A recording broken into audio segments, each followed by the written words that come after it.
À 4 heures du matin, 57 camions se présentent à la frontière et la scène paraît presque irréelle.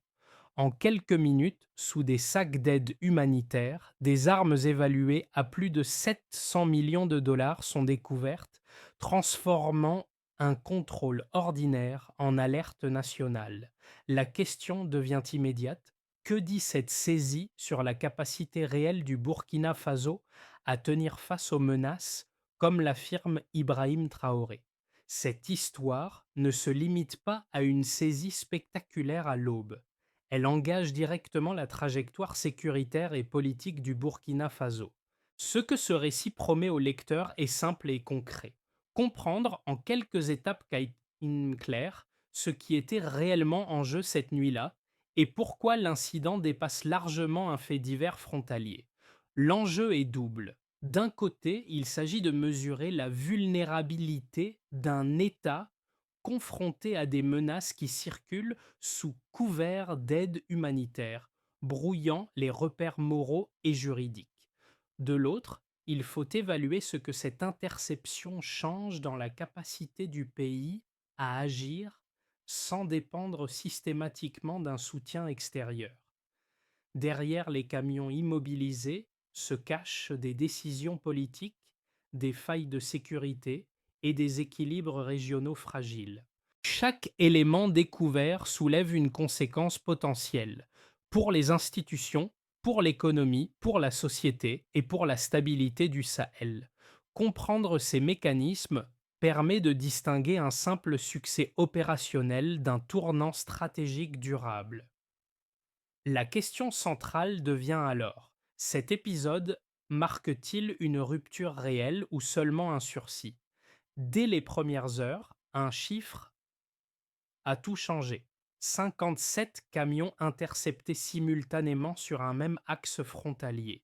Pour les enquêteurs, ce volume seul suffisait à exclure l'hypothèse d'un trafic opportuniste et à pointer vers une opération préparée de longue date sous surveillance étroite d'Ibrahim Traoré depuis Ouagadougou.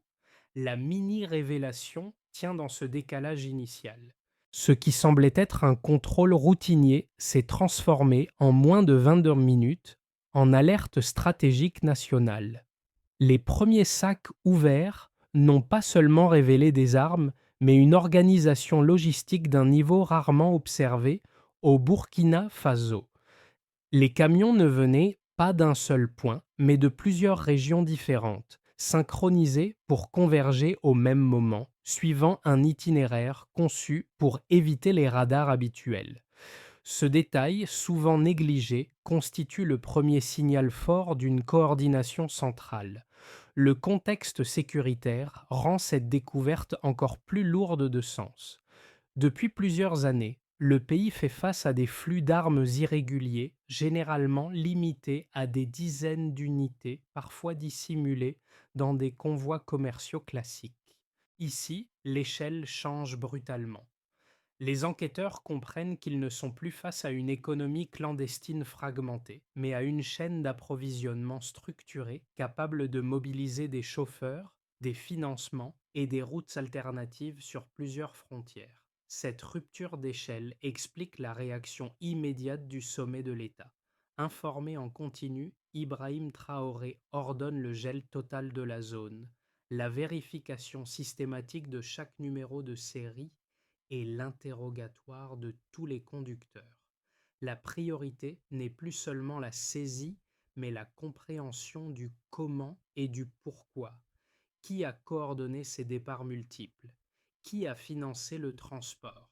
Et surtout, à quoi devait servir un tel arsenal une fois à l'intérieur du pays? En toile de fond, une inquiétude plus large s'impose. Si un tel convoi a pu s'approcher aussi près de la frontière, quelles failles ont été exploitées en amont? Cette question, posée dès les premières heures, ouvre la voie à l'enquête approfondie qui va suivre et conditionne toute la lecture stratégique de l'événement. Au cœur de cette opération, un nom émerge comme point d'ancrage humain: le capitaine Moussa Kaboré, chef des gardes frontières dans la région concernée. Depuis des années, Il observe les flux nocturnes, les variations de trajectoires et les habitudes des convois commerciaux, développant une connaissance fine du terrain que peu de rapports officiels peuvent restituer. La nuit de l'interception, ce sont précisément ces micro-anomalies, des camions sans phare, une synchronisation trop parfaite, une heure inhabituelle, qui déclenchent en fait son alerte. L'impact immédiat de sa décision est tangible. Avec une équipe réduite, appuyée par deux véhicules blindés légers et un drone, le dispositif est improvisé mais méthodique. Les routes secondaires sont verrouillées, les issues neutralisées et la colonne de camions est immobilisée en moins de 20 minutes. Cette rapidité empêche toute dispersion des preuves et évite un affrontement armé qui aurait pu transformer l'opération en drame humain. Au-delà de l'aspect tactique, le rôle de Caboret éclaire une dimension souvent absente des récits géopolitiques. La chaîne de vigilance repose sur des individus capables de lire des signaux faibles. Sans cette attention aux détails, le convoi aurait pu franchir la frontière avant même que les autorités centrales ne soient informées. L'impact est donc double, une saisie matérielle majeure et une démonstration de la valeur stratégique du renseignement de terrain. Très vite, cette action locale produit un effet en cascade. Les services de renseignement sont redéployés, la présidence est alertée et l'incident change de statut. Ce qui était un contrôle frontalier devient un événement national, puis un dossier à portée régionale. En quelques heures, un geste professionnel précis transforme la perception d'une menace diffuse en réalité concrète. Avant l'interception, tout indique une mécanique déjà en mouvement. Les camions ne surgissent pas par hasard sur la frontière cette nuit-là. Leur départ depuis différents points, étalés sur plusieurs jours, répond à une logique de dispersion destinée à réduire les risques de détection précoce. Chaque chauffeur connaît son segment, son horaire précis et son point de convergence. Cette phase d'activation repose sur un principe simple, banaliser l'exceptionnel. Des sacs de farine, du lait en poudre, des documents d'apparence régulière. Rien, à première vue, qui justifierait une alerte immédiate dans une région habituée aux flux humanitaires. Le basculement intervient lorsque les premières anomalies s'accumulent. Des camions roulent d'une sans phare, d'autres ralentissent à des endroits inhabituels. Et surtout, l'alignement temporel devient trop parfait pour être accidentel. L'information remonte rapidement dans la chaîne locale puis nationale. À Ouagadougou, Ibrahim Traoré est tenu informé en temps réel. À ce stade, la décision est claire. Ne pas disperser l'effort, mais concentrer les moyens sur un point critique. Les ordres transmis privilégient la sécurisation totale de la zone et l'évitement de toute confrontation directe. Le climax se joue en quelques minutes, mais il est le résultat d'heures de préparation invisible. Les routes secondaires sont coupées, les unités se déploient par segments et la colonne est progressivement enfermée dans une nasse. Les tentatives de manœuvre échouent, non par force brute, mais par saturation des issues possibles. Lorsque le premier camion est immobilisé et qu'un conteneur est ouvert, la nature de l'opération change instantanément. Sous les sacs humanitaires apparaissent des armes neuves, soigneusement rangées, conditionnées pour un usage rapide. Ce n'est plus une saisie ponctuelle, mais un coup de filet. À partir de ce moment, chaque ouverture de caisse confirme l'ampleur de la menace. Fusils d'assaut, grenades, roquettes, munitions. L'arsenal dépasse largement ce que les forces locales rencontrent habituellement. Les équipes comprennent qu'elles ne font pas face à un stock improvisé, mais à une livraison structurée, pensée pour équiper des unités entières. L'information est immédiatement consolidée et transmise aux autorités centrales qui déclenchent la phase de réplique institutionnelle. Les répliques ne sont pas spectaculaires, mais méthodiques. La zone est placée sous contrôle renforcé, les forces spéciales sont dépêchées en renfort et une cellule d'enquête dédiée est constituée. Chaque numéro de série est photographié, consigné, puis croisé avec des bases de données existantes. Ibrahim Traoré insiste sur un point précis: préserver les preuves avant toute communication publique. L'objectif n'est pas seulement d'annoncer une victoire, mais de comprendre l'architecture du réseau à l'origine du convoi. Dans les heures qui suivent, l'événement dépasse le cadre opérationnel. Les services de renseignement financier sont mobilisés. Les itinéraires bancaires commencent à être examinés et les premiers interrogatoires révèlent que d'autres cargaisons ont pu circuler auparavant. La saisie de cette nuit-là apparaît alors comme un point d'inflexion. Elle n'achève pas une menace, elle la rend visible. Ce qui reste en suspens est essentiel. Cette interception marque-t-elle la fin d'un cycle ou seulement l'exposition d'un mécanisme encore actif? La phase suivante de l'enquête repose sur un principe clair, quantifié pour comprendre. Le premier chiffre qui s'impose est celui de l'inventaire initial, établi après plusieurs heures de sécurisation du site. Les experts militaires recensent environ 25 000 fusils de type AK-47, une quantité suffisante pour équiper plusieurs brigades complètes. Dans le contexte burkinabé où les saisies habituelles se comptent en dizaines, parfois en centaines d'armes, ce volume représente un changement d'ordre de grandeur. Il ne s'agit plus d'alimenter des groupes isolés, mais de soutenir une force structurée capable d'opérations prolongées. Un second chiffre affine cette lecture. À côté des AK-47, les enquêteurs identifient environ 10 000 fusils M16, dont certains portent des codes de fabrication associés à des usines européennes.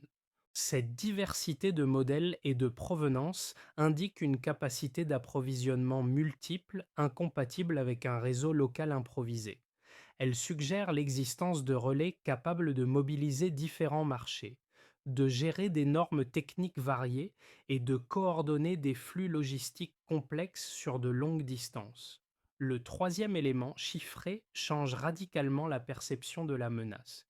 Les équipes découvrent près de 400 missiles antiaériens répartis dans plusieurs camions et parfois encore sous emballage d'origine. Ce type d'armement ne sert pas à des actions de harcèlement ponctuelles. Il vise des cibles stratégiques, notamment des aéronefs et des infrastructures militaires clés. Sa présence transforme l'interprétation de l'opération. L'objectif n'était pas seulement de semer l'insécurité, mais de modifier l'équilibre militaire national. Pris ensemble, ces chiffres dessinent une trajectoire claire du baseline au delta. Le Burkina Faso est passé d'une menace diffuse, composée de flux d'armes limités et irréguliers, à la découverte d'un stock militaire cohérent, prêt à l'emploi. Chaque catégorie d'armement complète les autres. Les fusils pour le contrôle du terrain, les roquettes pour l'appui offensif, les missiles pour la dissuasion aérienne. Cette complémentarité ne relève pas du hasard.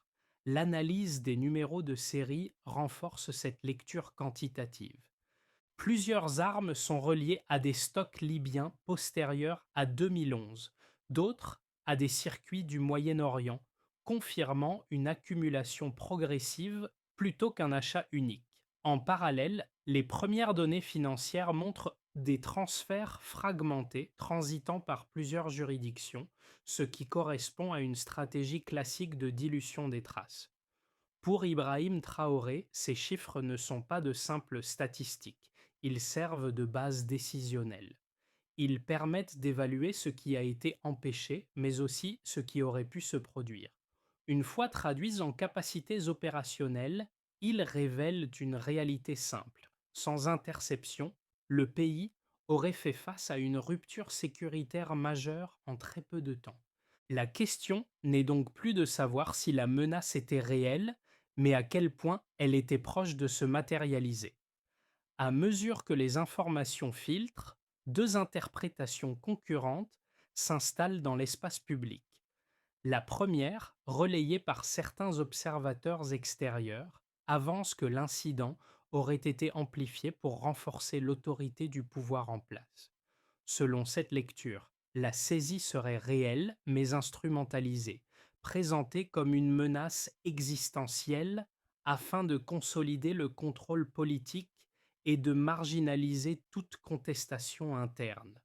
Dans cette perspective, le volume d'armes serait impressionnant mais non décisif, et l'absence de combat direct prouverait que le danger était contenu. La seconde lecture, défendue par plusieurs acteurs du Sahel, soutient au contraire l'hypothèse d'une ingérence extérieure structurée. Elle s'appuie sur la synchronisation des camions, la diversité des provenances des armes et la complexité des circuits financiers.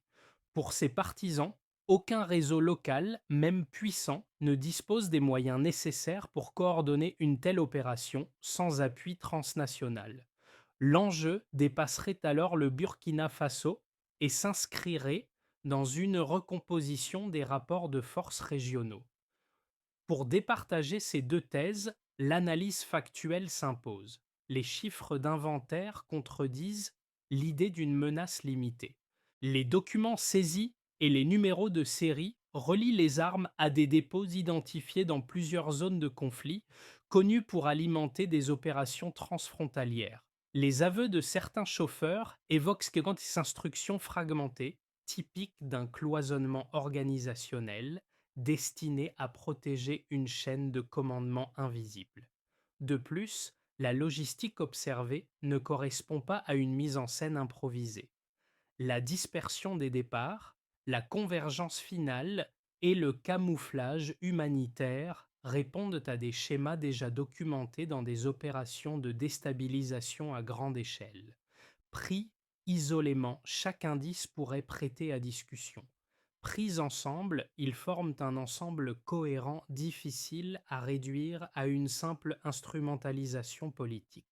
La conclusion qui s'impose n'est pas idéologique mais méthodologique. La thèse interne échoue à expliquer la totalité des faits sans contradiction majeure. A l'inverse, l'hypothèse d'une opération coordonnée au-delà des frontières rend compte à la fois des volumes, des méthodes et des circuits observés. Pour Ibrahim Traoré, ce constat déplace le débat. Il ne s'agit plus de convaincre, mais de se préparer à des menaces dont la logique dépasse le cadre national. Au milieu des analyses techniques et des inventaires d'armes, une découverte discrète fait basculer l'enquête dans une autre dimension. Sur l'ordinateur d'un suspect, les enquêteurs identifient un fichier intitulé Démocratie restaurée. Au départ perçu comme une note secondaire, ce document révèle en réalité un plan structuré visant à renverser le gouvernement burkinabé. Il détaille des scénarios politiques, des décrets prêts à l'emploi et même des listes de responsables pressentis pour occuper des postes clés après une prise de pouvoir réussie. Cette révélation modifie radicalement la lecture de l'opération. La saisie des camions n'est plus seulement une affaire de sécurité ou de trafic d'armes, mais le premier acte d'un projet politique transnational. Les échanges d'emails associés aux documents ainsi que des références guident à des réunions tenues hors du pays suggèrent une préparation sur plusieurs mois, bien au-delà d'une initiative improvisée. Le convoi apparaît alors comme un moyen, non comme une fin. Pour Ibrahim Traoré, ce point de rupture impose un changement d'échelle. L'enjeu n'est plus uniquement militaire, mais institutionnel et diplomatique. Protéger le territoire ne suffit plus. Il faut aussi neutraliser une stratégie visant à remodeler le pouvoir de l'intérieur. À partir de cet instant, l'enquête cesse d'être défensive. Elle devient une course contre le temps pour empêcher la matérialisation complète d'un projet de déstabilisation dont les ramifications dépassent les frontières nationales. Les effets de cette opération ne se limitent pas à l'arsenal saisi. Ils se déploient en cercles successifs, touchant des acteurs très différents. Sur le plan institutionnel, l'État burkinabé est confronté à un test de crédibilité. Les forces armées renforcent immédiatement la surveillance des frontières et réorganisent leur chaîne logistique pour corriger les failles mises en lumière. Sous l'impulsion d'Ibrahim Traoré, un mécanisme de transparence inédit est lancé. La publication régulière des saisies et des procédures en cours. L'objectif est double, restaurer la confiance interne et signaler à l'extérieur que la gestion de la crise repose sur des preuves plutôt que sur des déclarations. Les entreprises et l'économie subissent un choc paradoxal. À court terme, l'arrestation de ressortissants étrangers impliqués dans le réseau suscite des tensions diplomatiques et la crainte de sanctions. Certains investisseurs ralentissent leurs décisions. Pourtant, dans le même temps, de nouveaux partenaires s'intéressent au pays, voyant dans cette fermeté une opportunité de coopération sécuritaire et économique. Les flux commerciaux ne s'effondrent pas, ils se réorientent, révélant une capacité d'adaptation souvent sous-estimée. Pour les citoyens, l'impact est d'abord émotionnel puis social. Les images des armes saisies provoquent peur et soulagement mêlés. Beaucoup réalisent à quel point une seule nuit aurait pu transformer leur quotidien. Des rassemblements spontanés apparaissent dans plusieurs villes, exprimant un soutien aux forces de sécurité et une attente accrue de protection durable. Cette mobilisation nourrit un sentiment d'unité rarement observé dans un contexte de crise prolongée. Enfin, au niveau régional, l'affaire agit comme un signal d'alarme. Le Mali et le Niger lancent des audits internes pour vérifier l'existence de réseaux similaires. Une coordination trilatérale s'esquisse pour partager des renseignements sensibles. Même les organisations régionales, pourtant divisées, reconnaissent que l'interception a probablement évité une déstabilisation plus large du Sahel. Pour Ibrahim Traoré, ces répercussions confirment que l'événement dépasse le cadre national. Il redéfinit la place du Burkina Faso dans l'équation sécuritaire régionale. À l'issue de l'enquête préliminaire, trois trajectoires plausibles se dessinent pour les mois à venir, chacune reposant sur des dynamiques déjà observables. Dans le scénario de base, le plus probable est que, à court terme, les procédures judiciaires se poursuivent sans rupture majeure. Les responsables identifiés sont jugés progressivement, tandis que les mécanismes de contrôle mis en place après la saisie continuent de fonctionner. Les tensions diplomatiques persistent, mais restent contenues. Le Burkina Faso maintient un équilibre prudent entre ses partenaires historiques et de nouveaux interlocuteurs régionaux. Cette trajectoire n'apporte pas de transformation spectaculaire, mais elle consolide lentement la résilience institutionnelle acquise pendant la crise. Un scénario plus favorable pourrait émerger si l'affaire sert de catalyseur régional. L'interception devient alors un cas de référence, encourageant une coopération renforcée entre États du Sahel. Le partage de renseignements s'intensifie, les contrôles frontaliers gagnent en efficacité et une confiance nouvelle s'installe entre gouvernements confrontés à des menaces similaires. Dans ce contexte, le Burkina Faso pourrait tirer un bénéfice diplomatique de sa fermeté en se positionnant comme un acteur moteur d'une architecture de sécurité collective. Cette dynamique aurait aussi des effets économiques indirects en rassurant certains partenaires sur la capacité de l'État à protéger ses infrastructures stratégiques.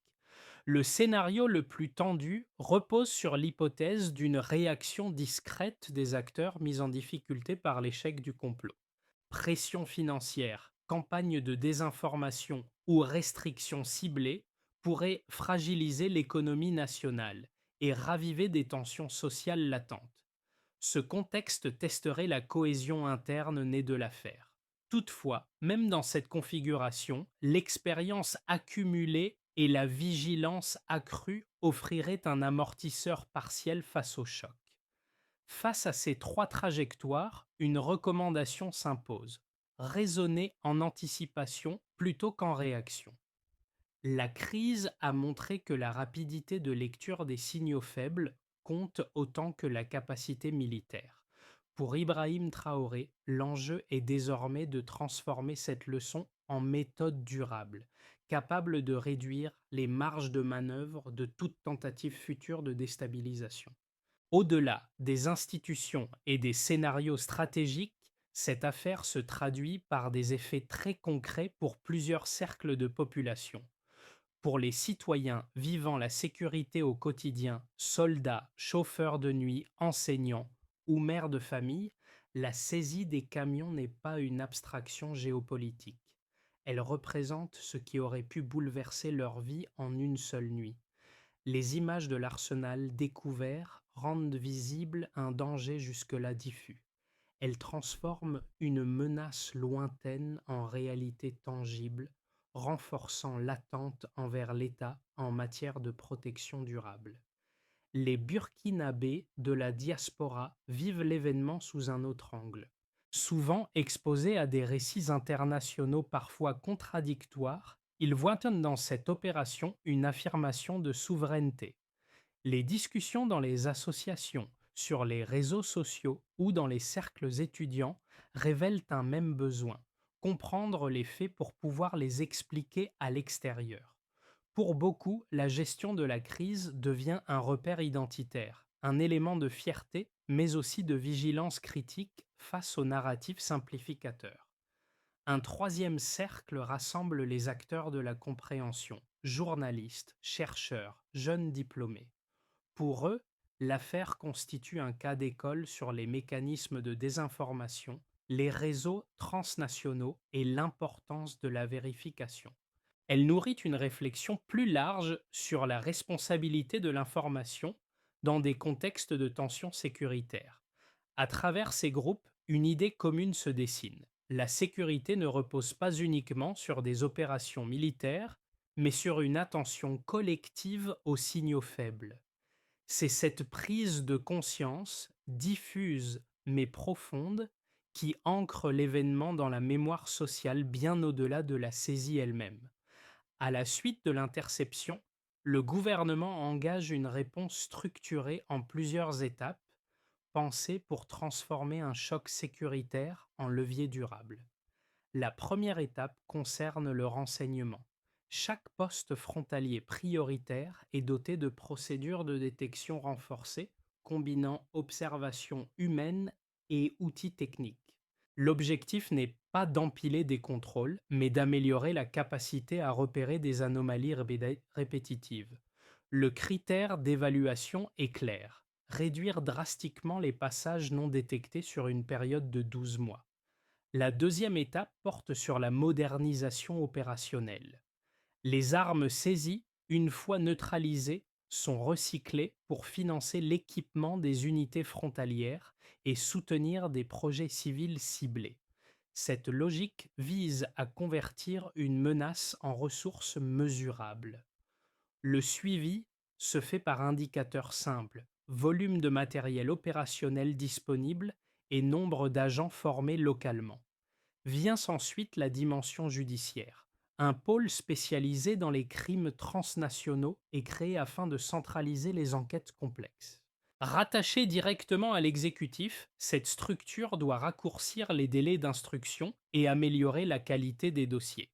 Le marqueur de succès repose sur la rapidité des procédures et la solidité des preuves présentées.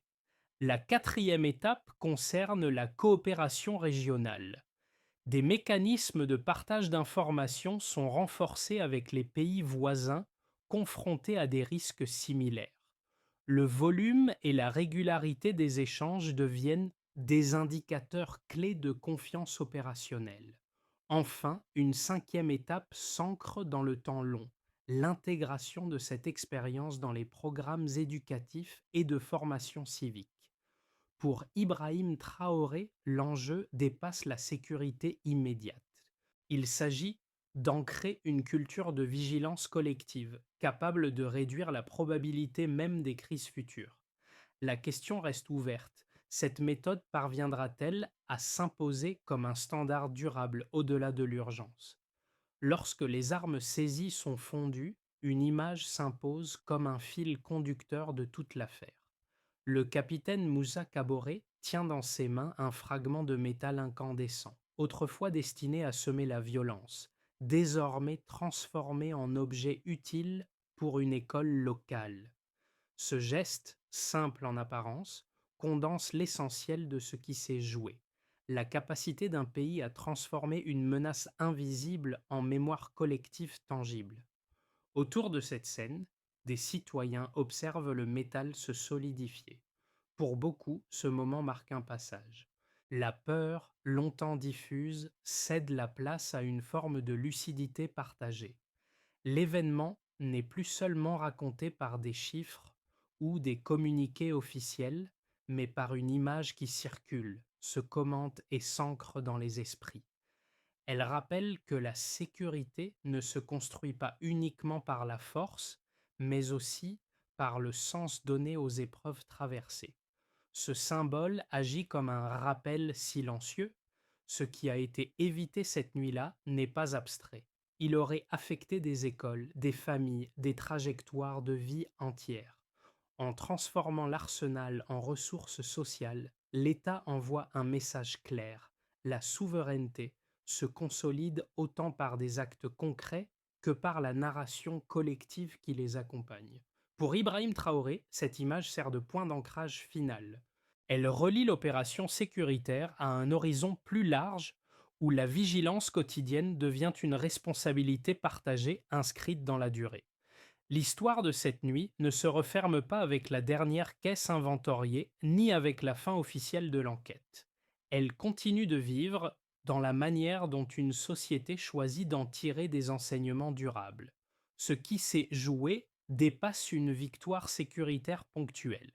Il s'agit d'un rappel sur la fragilité des équilibres et sur la rapidité avec laquelle une menace dissimulée peut s'approcher du quotidien de chacun.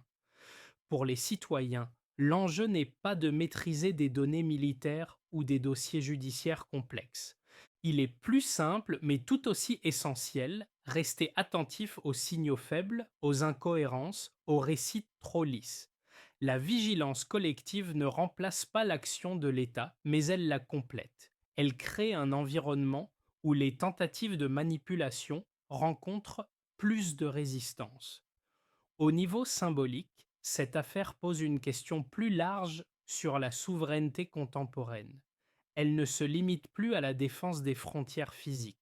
Elle englobe la capacité à comprendre, expliquer et partager la vérité face à des récits concurrents. En ce sens, le rôle d'Ibrahim Traoré n'est pas seulement celui d'un décideur, mais celui d'un point de convergence entre institutions et société. La conversation reste donc ouverte. Que retenir de cette séquence? Comment transformer une alerte évitée en réflexe durable? Et surtout, quelle part chacun peut-il prendre pour que la vigilance ne soit pas l'exception, mais une habitude collective au service de l'avenir du pays?